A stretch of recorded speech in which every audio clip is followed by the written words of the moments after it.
Hi hello welcome back to Techmania. ಇವತ್ತು ನಿಜವಾಗ್ಲೂ ಸಿಹಿ ಸುದ್ದಿ ಇದೆ ನಮ್ಮ ಡಿಪ್ಲೊಮಾ ಹುಡುಗರಿಗೆ. ಯಾಕೆ ಅಂತ ಹೇಳಿದ್ರೆ ಭಾರತ್ ಎಲೆಕ್ಟ್ರಾನಿಕ್ಸ್ ಲಿಮಿಟೆಡು ಕಾಲ್ ಮಾಡಿದ್ದಾರೆ.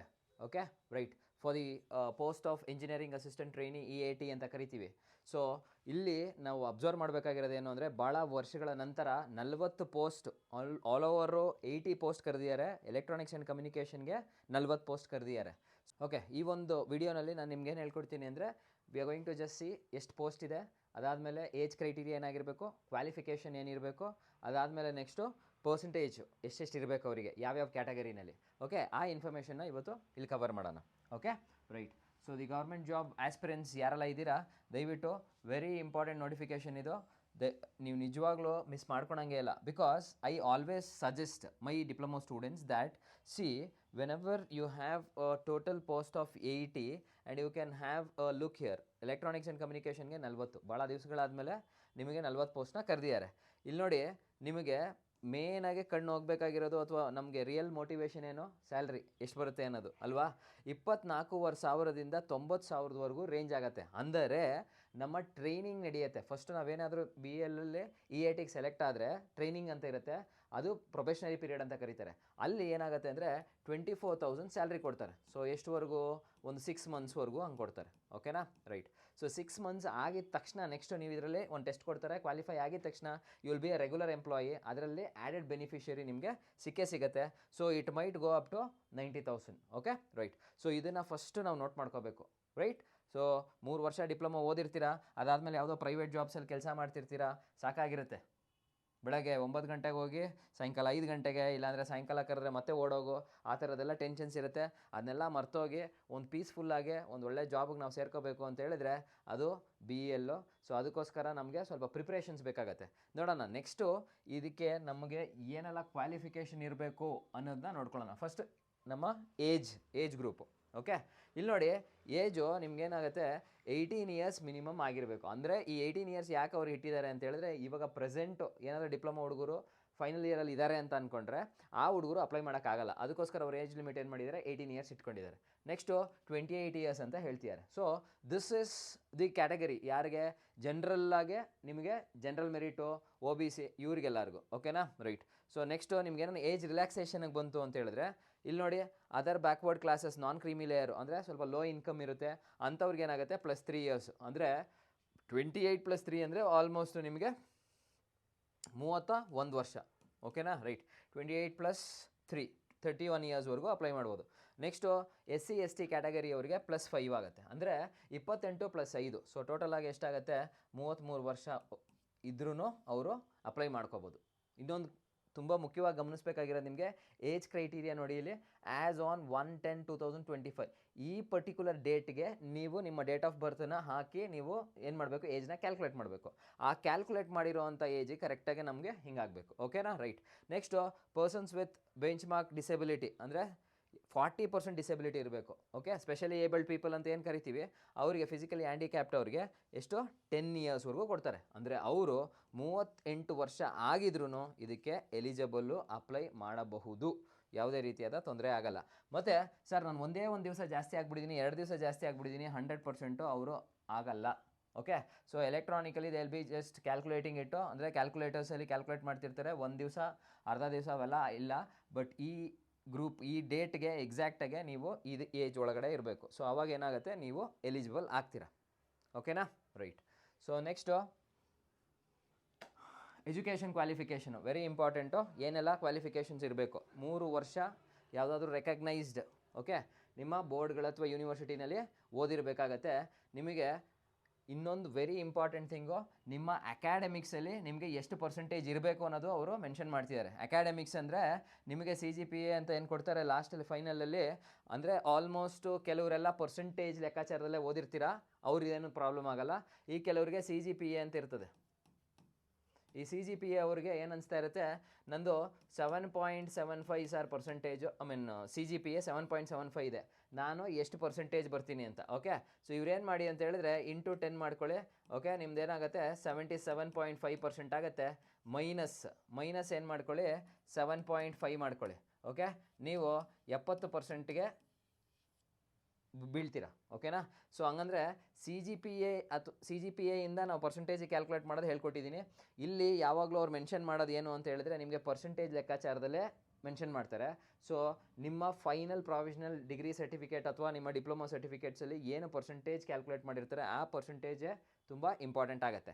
ಸೊ ಇಲ್ಲಿ ಏನಾಗ್ತದೆ ಅಂದರೆ ನಮಗೆ ಮಿನಿಮಮ್ ನಾವು ಓದಿರೋಂಥ 3 ವರ್ಷ ಡಿಪ್ಲೊಮೋನಲ್ಲಿ ಎಷ್ಟು ಪರ್ಸೆಂಟೇಜ್ ಇರಬೇಕು ಅಂತ ಹೇಳ್ತೀರಾ? 60%. 60%ಗಿಂತ ಕೆಳಗಡೆ ಇದ್ದರೆ ಕಷ್ಟ ಆಗುತ್ತೆ. ಸರ್ ನಾನು ಫೈನಲ್ ಇಯರಲ್ಲಿ 70% ಬಂದಿದೆ, ನಾನು ಹಾಕ್ಬೋದಾ? ಅದೆಲ್ಲ ಇಲ್ಲ. ಅವ್ರು ಹೇಳ್ತಾ ಇದ್ದಾರೆ ಅಗ್ರಿಗೇಟ್ ಅಂತ ಕೇಳ್ತಾರೆ. ಅಗ್ರಿಗೇಟ್ ಅಂತ ಹೇಳಿದ್ರೆ first sem, second sem, third sem, fourth sem, fifth, sixth ಎಲ್ಲನೂ ಏನು ಮಾಡಬೇಕು? ಆ್ಯಡ್ ಮಾಡಿ ಡಿವೈಡೆಡ್ ಬೈ 6 ಮಾಡಿದ್ರೆ, ನೀವು ಸೆಮಿಸ್ಟರ್ ಲೆಕ್ಕಾಚಾರದಲ್ಲಿ ಓದಿದರೆ ಅಥವಾ ಇಯರ್ಲಿ ಲೆಕ್ಕಾಚಾರದಲ್ಲಿ ಓದಿದರೆ 3 ಇಯರ್ಸ್ದು ಏನು ಪರ್ಸೆಂಟೇಜ್ ಕೊಟ್ಟಿರ್ತಾರೆ ಡಿವೈಡೆಡ್ ಬೈ 3 ಮಾಡಿದ್ರೆ you will get the answer for that. Okay, ಇದರಲ್ಲೂ ಕ್ಯಾಟಗರಿ ಇದೆ. SC, ST and physically handicapped ಅವರಿಗೆ 50% ಇದ್ದರೆ ಸಾಕು. ಓಕೆ, ಸೊ ಈ ಜನರಲ್ ಮೆರಿಟು ಮತ್ತು OBC ಅವರಿಗೆ ಎಷ್ಟು ಪರ್ಸೆಂಟೇಜ್ ಇರಬೇಕು? 60% ಇರಬೇಕು. ಸೊ ಇಲ್ಲಿಗೆ ನಾವು ಏನು ಓದಿರಬೇಕು? 3 ವರ್ಷ ಡಿಪ್ಲೊಮಾ ಓದಿರಬೇಕು. ಅದಾದಮೇಲೆ ಪ್ರಾವಿಷನಲ್ ಸರ್ಟಿಫಿಕೇಟು ಕಂಪಲ್ಸರಿ. ಇದನ್ನು ದಯವಿಟ್ಟು ತಲೆಯಲ್ಲಿ ಇಟ್ಕೊಳ್ಳಿ. Diploma certificates. ಈಗ ಇನ್ನೂ ಒಂದು ಡೌಟ್ ಇರುತ್ತೆ ಕೆಲವರಿಗೆ, ಸರ್ ನಾವು ಹೋದ ವರ್ಷ ಕಂಪ್ಲೀಟ್ ಮಾಡಿದ್ದೀವಿ, ನಮಗೆ ಬರೀ ಪ್ರಾವಿಷನಲ್ ಸರ್ಟಿಫಿಕೇಟ್ ಇದೆ, ನಮಗೆ ಒರಿಜಿನಲ್ ಸರ್ಟಿಫಿಕೇಟ್ ಇಲ್ಲ. ಸೊ ಪ್ರಾವಿಷನಲ್ ಸರ್ಟಿಫಿಕೇಟು ನಡೆಯುತ್ತೆ ಯಾವಾಗ? ಡಾಕ್ಯುಮೆಂಟ್ ವೆರಿಫಿಕೇಷನ್ ಟೈಮಲ್ಲಿ. ಬಟ್ ನೋಡಿ, ಅದು ಕಂಪಲ್ಸರಿ ಅಂತ ಹೇಳ್ತಿದ್ದಾರೆ ಅವರು. ಕಂಪಲ್ಸರಿ ನೀವು ಅಟ್ಯಾಚ್ ಮಾಡಲೇಬೇಕು. ಸರ್ ನಮ್ಗೆ ಕೊಟ್ಟಿಲ್ಲ ಕಾಲೇಜಲ್ಲಿ, ನಾವು ಹಾಕ್ಬೇಕಾ ಬೇಡವಾ? 100 ಅಲ್ಲ 200% ಯು ಶುಡ್ ಜಸ್ಟ್ ಅಪ್ಲಿಕೇಶನ್ ಹಾಕೋ ಟೈಮಲ್ಲೇ ನೀವೇನು ಮಾಡಬೇಕು? ಪ್ರಾವಿಷನಲ್ ಸರ್ಟಿಫಿಕೇಟು ಹಾಕಬೇಕು. ಓಕೆನಾ? ರೈಟ್. ಸೊ ನೆಕ್ಸ್ಟು ಇನ್ನೇನು ಕಾನ್ಸಂಟ್ರೇಟ್ ಮಾಡಬೇಕು ನಾವು? Percentage issued submit proof percentage. Okay, right.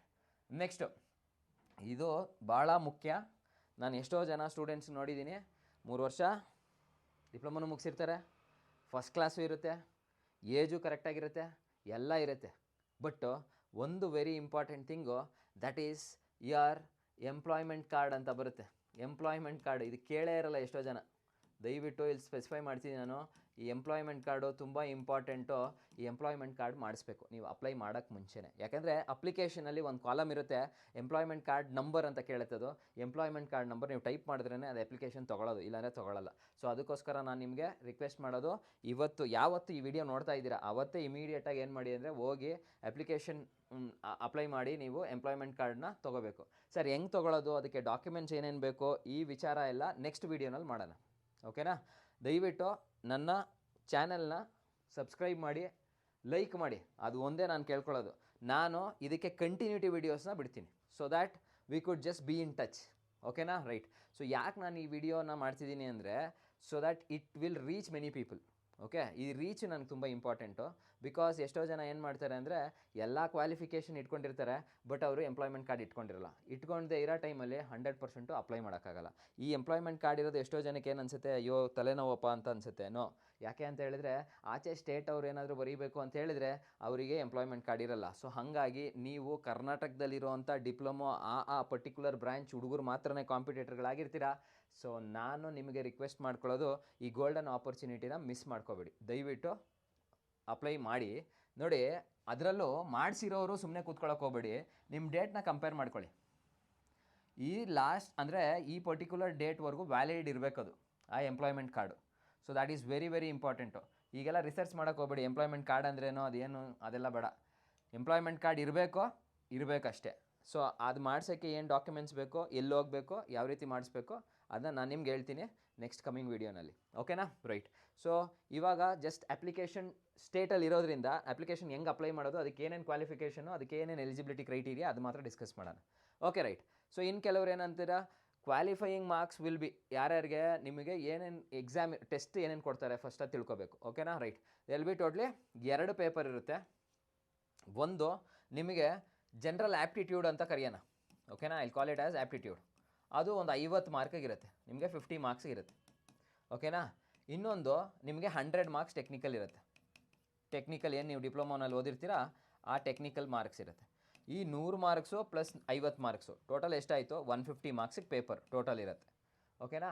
So ಈ 150 ಮಾರ್ಕ್ಸಲ್ಲಿ ಅವ್ರು ಯಾವ ರೀತಿ ಕ್ವಾಲಿಫೈಯಿಂಗ್ ಮಾರ್ಕ್ಸ್ನ ಕ್ಯಾಲ್ಕುಲೇಟ್ ಮಾಡ್ಕೊಳ್ತಾರೆ ಅಂತ ಹೇಳಿದ್ರೆ 35% ಆಫ್ ಯಾವುದೋ ನಿಮ್ಮ ಆ್ಯಪ್ಟಿಟ್ಯೂಡು. ಓಕೆನಾ? 35% ಆಫ್ ಆ್ಯಪ್ಟಿಟ್ಯೂಡು ಅಂದರೆ 50 ಮಾರ್ಕ್ಸ್ಗೆ 35% ಬರಲೇಬೇಕು compulsory. Without 35% of 50 marks you are not eligible. Okay sir, ನಾನು 35% ಆಫ್ 50 ಮಾರ್ಕ್ಸ್ ಅಂತ ಹೇಳಿದ್ರೆ ಸಮ್ವೇರ್ ಅರೌಂಡ್ ನಿಮಗೆ ಒಂದು 17.5 ಅಂದರೆ ಒಂದು 18 ಮಾರ್ಕ್ ಮಿನಿಮಮ್ ಬೇಕೇ ಬೇಕು ನಿಮ್ಮ ಆ್ಯಪ್ಟಿಟ್ಯೂಡಲ್ಲಿ. ಓಕೆ, ನೆಕ್ಸ್ಟು ನಿಮ್ಮ ಟೆಕ್ನಿಕಲ್ ಪೇಪರ್ 100 ಆಗಿರೋದ್ರಿಂದ 35% ಅಂದರೆ 35 ಮಾರ್ಕ್ಸ್ ಬರಲೇಬೇಕು. 35 marks, I am telling you, 35 marks. Sir, ನಂದು ಆ್ಯಪ್ಟಿಟ್ಯೂಡಲ್ಲಿ 18 ಬಂದಿದೆ, ಟೆಕ್ನಿಕಲಲ್ಲಿ 35 ಬಂದುಬಿಟ್ಟಿದೆ. Am I eligible? ಎಸ್, ನಿಮಗೆ ಕಟ್ ಆಫ್ ದಾಟಿದ್ದೀರಾ, ನೀವು ಎಲಿಜಿಬಲೇ. But see to it that ನಿಮ್ಮ 40 ಪೋಸ್ಟ್ ಏನು ಕೊಟ್ಟಿದ್ದಾರೆ ಅದಕ್ಕೆ ನಿಮಗಿಂತ ಜಾಸ್ತಿ ಯಾರು ಮಾರ್ಕ್ಸ್ ಬಂದಿರಬಾರ್ದು. ನೀವೇ ಹೈಯೆಸ್ಟ್ ಆಗಿದ್ದರೆ ನಿಮಗೆ ಸಿಗುತ್ತೆ. ಓಕೆನಾ? ರೈಟ್. 100% ಆ ಥರ ಅಂತೂ ಆಗಲ್ಲ, ಕರೆಕ್ಟಾ? ಬಟ್ ಎಂಪ್ಲಾಯಿ ನಿಮ್ಮ BL ಮ್ಯಾನೇಜ್ಮೆಂಟ್ ಅವ್ರು ಏನು ತೊಗೊಳ್ತಿದ್ದಾರೆ, ನೀವೇನಾದರೂ 18 ತೊಗೊಂಡ್ರೆ BL ಅವ್ರು ಓಕೆ ಅಂತಿದ್ದಾರೆ, ನೀವು 35 ಮಾರ್ಕ್ಸ್ ತೊಗೊಂಡ್ರೆ ಓಕೆ ಅಂತಿದ್ದಾರೆ. ಬಟ್ ನಿಮ್ಮ ಜೊತೆ ಬರೀತಾ ಇರೋ ಕಾಂಪಿಟೇಟರ್ಗಳು ಇರ್ತಾರಲ್ಲ, ಅವ್ರದ್ದು ಮೇಯ್ನಾಗಿ ನೋಡ್ಕೋಬೇಕು. ಅಂದರೆ ಈಗ ಇಲ್ಲಿ ಯಾರೋ ಒಬ್ಬ 80 ತೊಗೊಂಡಿದ್ದಾನೆ, ಇಲ್ಲಿ ಯಾರೋ ಒಬ್ಬ 40 ತೊಗೊಂಡಿದ್ದಾನೆ ಅಂದರೆ ಡೆಫಿನೆಟ್ಲಿ ಇವನೇ ಟಾಪರ್ ಥರ ಅಂದರೆ ಮೇಲಿರ್ತಾನೆ ಅವನು. ಸೊ ಏನಾಗುತ್ತೆ ಅಂದರೆ ನಿಮಗೆ marks qualifying 35% of 50 marks okay, 100 ಮಾರ್ಕ್ಸ್ಗೆ 35 marks okay. But you should see to it that the top notch marks ಅದಕ್ಕಿಂತ ಜಾಸ್ತಿ ಎಷ್ಟಾಗುತ್ತೋ ಅಷ್ಟು ನಿಮ್ಮನ್ನು ನೀವು ಪುಷ್ ಮಾಡಿಕೊಂಡ್ರೆ ನೀವು ಶಾರ್ಟ್ ಲಿಸ್ಟ್ ಆಗೋಕ್ಕೆ ಎಲ್ಲ ಎಲಿಜಿಬಿಲಿಟಿ ಪಡ್ಕೊಂಡಿರ್ತೀರ. ಓಕೆನಾ? ದಯವಿಟ್ಟು ಅದನ್ನು ತಲೆಯಿಟ್ಕೊಳ್ಳಿ. Okay, so I was speaking about the general merit. ನೋಡಿ, ಜನರಲ್ ಮೆರಿಟು OBC EWS ಏನಿದ್ದಾರೆ ಅವರಿಗೆ 35%. ಬೋತ್ ಪಾರ್ಟ್ 1 ಅಂತ ಏನು ಕರಿತಾ ಇದ್ದಾರೆ, ಪಾರ್ಟ್ 1 ಅಂದರೆ ಕ್ವಾಂಟಿಟೇಟಿವ್ ಆ್ಯಪ್ಟಿಟ್ಯೂಡು, ಪಾರ್ಟ್ 2 ಅಂತ ಹೇಳಿದರೆ ಟೆಕ್ನಿಕಲ್. ಓಕೆನಾ? ಸೊ 2 ಪೇಪರ್ ಇರುತ್ತೆ. ಸೊ 2 ಪೇಪರಲ್ಲಿ ಒಂದು 50, ಒಂದು 100, ಅದರಲ್ಲಿ 35% ಇನ್ ಬೋತ್ ಅಂತ ಕೇಳ್ತಿದ್ದಾನೆ. ಓಕೆನಾ? Right. In SC ST and ನಿಮಗೆ ಫಿಸಿಕಲಿ ಹ್ಯಾಂಡಿಕ್ಯಾಪ್ಟ್ ಅವ್ರಿಗೆ ಬಂದರೆ 30% ಅಂತ ಹೇಳ್ತಿದ್ದಾರೆ. ಓಕೆನಾ? ರೈಟ್. ಸೊ 2 ಕ್ವಾಲಿಫೈ ಆಗಲೇಬೇಕು. ಆದರೆ ಕ್ವಾಲಿಫೈ ಆಗಿದ ತಕ್ಷಣ ನಾನು ಶಾರ್ಟ್ ಲಿಸ್ಟ್ ಆಗಿಬಿಡ್ತೀನಾ? ನೋ. ನಿಮಗೆ ಯಾರು ನಿಮ್ಮ ಕಾಂಪಿಟೇಟರ್ಸ್ ಇರ್ತಾರೆ, ಅವ್ರು ಎಷ್ಟೆಷ್ಟು ಮಾರ್ಕ್ಸ್ ತೊಗೊಂಡಿರ್ತಾರೆ, ಅದ್ರ ಮೇಲ್ಗಡೆ ಅವ್ರು ಏನು ಮಾಡ್ತಾರೆ, ಶಾರ್ಟ್ ಲಿಸ್ಟ್ ಮಾಡ್ತಾರೆ. ಓಕೆನಾ? Right. So next, okay, so computer based test ಇರುತ್ತೆ. ನಾನು ಹೇಳಿದೆ ನಿಮಗೆ ಪಾರ್ಟ್ 1 ಆ್ಯಂಡ್ ಪಾರ್ಟ್ 2 ಇರುತ್ತೆ ಅಂತ. ಸೊ ಇವಾಗ ಸ್ವಲ್ಪ ಡೀಟೇಲಾಗಿ ಓಪನ್ ಅಪ್ ಮಾಡ್ತಾರೆ. ಎಲ್ಲಿನೂ ನಿಮಗೆ ಜನರಲ್ ಆಗಿ they are not going to give you the subjects. ಏನಂತ, ಈ ಸಬ್ಜೆಕ್ಟಿಂದನೇ ಎಷ್ಟು ಮಾರ್ಕ್ಸ್ ಬಂದುಬಿಡುತ್ತೆ, ಇಷ್ಟೇ ಓದ್ಕೊಂಬಿಡಿ ಅಂತ ಎಲ್ಲೂ ನಿಮಗೆ ಹೇಳ್ತಾ ಇಲ್ಲ. ಅವ್ರು ಹೇಳ್ತಾ ಇರೋದು ನಿಮ್ಮ ಅಕಾಡೆಮಿಕ್ಸಲ್ಲಿ ಏನು ಓದಿದ್ದೀರೋ ಅದ್ರ ಮೇಲ್ಗಡೆ ಕ್ವೆಶನ್ಸು, ಅಂದರೆ ಟೆಕ್ನಿಕಲ್ ಆಸ್ಪೆಕ್ಟ್ಸಲ್ಲಿ ಬಂದರೆ. ಓಕೆನಾ? Right.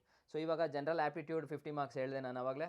Comprises of general mental ability and aptitude to logical reasoning, analytical comprehension ability, basic numeracy, data interpretation skills and general knowledge. ಓಕೆನಾ? ವೆರಿ ವೆರಿ ಇಂಪಾರ್ಟೆಂಟು, ಇದನ್ನು ತಲೆಯಲ್ಲಿಟ್ಕೊಳ್ಳಿ ಈ ಕಾನ್ಸೆಪ್ಟ್ಸ್ನ. ಓಕೆ ಸರ್, ಇದ್ರ ಡೀಟೇಲ್ಸು ಅದಕ್ಕೆ ಒಂದು ಸೆಪ್ರೇಟ್ ವಿಡಿಯೋ ಮಾಡ್ತೀನಿ. ಓಕೆನಾ? ಸೊ ಇದ್ರ ಕಂಪ್ಲೀಟಾಗಿ ಇದು ಏನೇನು ಅಂದರೆ ಇದರಲ್ಲಿ ಏನೇನು ಬರುತ್ತೆ, ಇದರಲ್ಲಿ ಯಾವ್ಯಾವ ಕ್ವೆಶನ್ಸ್ ಬರುತ್ತೆ, ಕ್ವೆಶನ್ ಪೇಪರ್ ಇದೆಯಾ, ಎಸ್ ಐ ಹ್ಯಾವ್. ಓಕೆ, ಅದನ್ನು ಸಪ್ರೇಟಾಗಿ ಒಂದು ವಿಡಿಯೋ ಮಾಡೋಣ. Okay, right. ನೆಕ್ಸ್ಟು ಇಲ್ಲಿ ಟೆಕ್ನಿಕಲ್ ಎಷ್ಟು marks, 100 marks. Okay, so 100 questions ಇರುತ್ತೆ. ಇದಕ್ಕೇನಾದರೂ ಸ್ಪೆಸಿಫಿಕ್ ಸಬ್ಜೆಕ್ಟ್ಸ್ ಇದ್ದಾವ? ಎಸ್, ಇದಕ್ಕೂ ಇದೆ. ಓಕೆನಾ? ಇದನ್ನು ನಾವು ಡೀಟೇಲಾಗಿ ಇದನ್ನೇ ನಾವೇನು ಮಾಡೋಣ, ಒಂದು ವಿಡಿಯೋ ಮಾಡ್ಕೊಂಡು will just do it. So ಇವಾಗ ನಾವು ಅಪ್ಲೈ ಮಾಡ್ತಾ ಇರೋದ್ರಿಂದ ಅಪ್ಲಿಕೇಶನ್ಸ್ನ ನಾವೇನೋ ಜಾಸ್ತಿ ಇದ್ರ ಬಗ್ಗೆ ಡೆಪ್ತ್ಗೆ ಹೋಗೋದು ನೆಸೆಸಿಟಿ ಇಲ್ಲ. Okay, next we are going to just have our own achievements. Okay, so last ಒಂದು ನೋಟಿಫಿಕೇಷನ್ ಆಗಿತ್ತು. ಆ ನೋಟಿಫಿಕೇಷನಲ್ಲಿ ಟೆಕ್ಮೇನಿಯಾ 360 ಇಂದ ಇಬ್ಬರು ಸೆಲೆಕ್ಟ್ ಆಗಿದ್ದರು. So I am really happy that Darshan ಅಂದ್ಬಿಟ್ಟು 6th ರ್ಯಾಂಕು, ಇನ್ನೊಬ್ಬರು ಪವನ್ ಅಂತ ಹೇಳ್ಬಿಟ್ಟು 10th ರ್ಯಾಂಕು ಸೆಕ್ಯೂರ್ ಮಾಡಿದರು. ಸೊ ಇವರು ನಿಜವಾಗ್ಲೂ hard work and dedication had paid off. Okay, right. So you should never have a doubt in your mind. Always ನಾನೇನಾದರೂ government job ತೊಗೋಬೇಕು ಅಂತ ಹೇಳಿದ್ರೆ 100% ಡೆಡಿಕೇಶನ್ ಬೇಕಾಗುತ್ತೆ, 100% ಸ್ಯಾಕ್ರಿಫೈಸ್ ಬೇಕಾಗಿರುತ್ತೆ. ಓಕೆನಾ? Right. If you people are ready, ನಿಜವಾಗ್ಲೂ ನನ್ನ ಹತ್ರ ಡೆಡಿಕೇಶನ್ ಇದೆ, ನಿಜವಾಗ್ಲೂ ನನ್ನ ಹತ್ರ ಹಾರ್ಡ್ ವರ್ಕಿಂಗ್ ಮಾಡೋ ಕೆಪಾಸಿಟಿ ಇದೆ ಅಂತ ಹೇಳಿದ್ರೆ I am there for you to guide you. Okay, right. So will be together and then will just work together. Okay, right. So ದಯವಿಟ್ಟು ನೀವೇನು ಮಾಡಿ ಅಂತ ಹೇಳಿದ್ರೆ ನನ್ನ ಚಾನೆಲ್ಲು ಟೆಕ್ಮೇನಿಯಾ 360 ಅಂತ ಹೇಳಿ ನಿಮ್ಮ ಒಂದು ಸಬ್ಸ್ಕ್ರಿಪ್ಷನ್ನು ಮತ್ತು ಒಂದು ಥಮ್ಸ್ ಅಪ್ಪು ನನಗೆ ನಿಜವಾಗ್ಲೂ ಮೋಟಿವೇಟ್ ಮಾಡುತ್ತೆ ಈ ಥರ ವೀಡಿಯೋಸ್ ಮಾಡೋಕ್ಕೆ. Okay, so still you will be getting your syllabus and then how exactly you want to crack this exam, ಆ ಎಲ್ಲ ಡೀಟೇಲ್ಸು ಮತ್ತು ಹಳೆ ಕ್ವೆಶನ್ ಪೇಪರ್ಸ್ ಕೂಡ ನಾನು ನಿಮಗೆ ಕೊಡ್ತೀನಿ. Thank you so much. Bye bye.